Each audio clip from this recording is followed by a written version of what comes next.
Hi, it's Pat, dietary supplement specialist and certified nutrition coach here in Fort Atkinson. Today I want to talk a little bit about cognitive health. So we think about cognitive health as, trying to remember things, and sometimes brain fog can be a thing where we just feel fuzzy and can't think. And sometimes it's word searching. There's like all these different aspects of your cognitive health.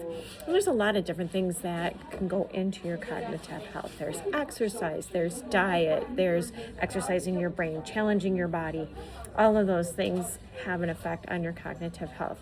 But one of the things we don't really think about too much is food sensitivities and how that affects cognitive health. And so when we think about food sensitivities, it's different than an allergy. So an allergy, that's like, when you're allergic to something, maybe you start itching, or maybe your eyes get all watery or puffy, or maybe it's really bad and you can't breathe, right? Different kinds of allergic reactions. And then there's intolerances, and that's when your body just doesn't have the stuff it needs to process something. So think lactose intolerance, right? You don't have that digestive enzyme to help you digest that lactose. So that's a really common one, but there's other ones out there. Gluten intolerance is another one. So, and then there's sensitivities. So sensitivities, those are more like a slow burn. So it builds up kind of over time. It doesn't have the same kind of a reaction like an allergy. It's not immediate like an allergy. But you can have some of the same symptoms, but it just takes longer to build to that point. And sometimes food sensitivities, you can have one that you have like say 4+ sensitivity to, and then it causes problems in your gut, and then it creates more food sensitivities. So some of those lesser food sensitivities can go away once you take care of the bigger things. So one of the symptoms of food sensitivities can be brain fog and can be memory issues.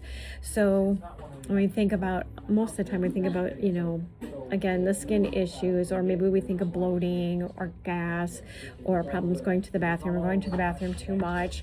But this cognitive aspect of it and mood aspect of it as well can be a thing with food sensitivities. So how do you know if you have food sensitivities? Well, there's a couple different ways you can go about it.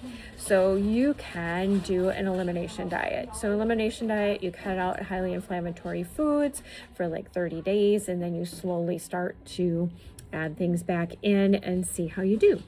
Now, the good thing about that is it really doesn't cost you anything.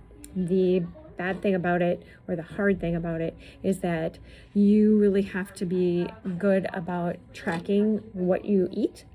Because otherwise you're not going to know what's going to cause you problems later. So you have to track what you're eating, and you also have to track how you feel, from day to day and from meal to meal. And the other thing that's kind of hard about that is those diets can be really restrictive, and you can feel kind of sad about the things that you aren't able to eat during that 30 days. So another way that you can do it is you can have food sensitivity testing. So this is a simple blood test. It's not even a draw. It's just poke your finger, drops on a card, and it gets sent into the lab. A couple weeks later, we have your results. You can get those results, and then you'll know what your sensitivities are, and then you can eliminate those foods, let your gut heal, and then you can slowly try to add those foods back in again. A lot of times we start with the foods that are not as reactive. So when you get your test results, you get where there's no reaction, 1+ reaction, 2, 3, and 4+ reaction, the 4+ reaction being the worst. So what I usually tell people to do when they're adding foods back in is you start with the ones that are 1+ or 2+, and then you slowly work your way up and see how you do with the other ones. If your symptoms come back, you know that you got to eliminate that food for longer, let your gut heal more. The nice thing about the tests that we do here in the pharmacy is there's 3 levels. So you can do anything from, 22 things that we test for up to 172 things.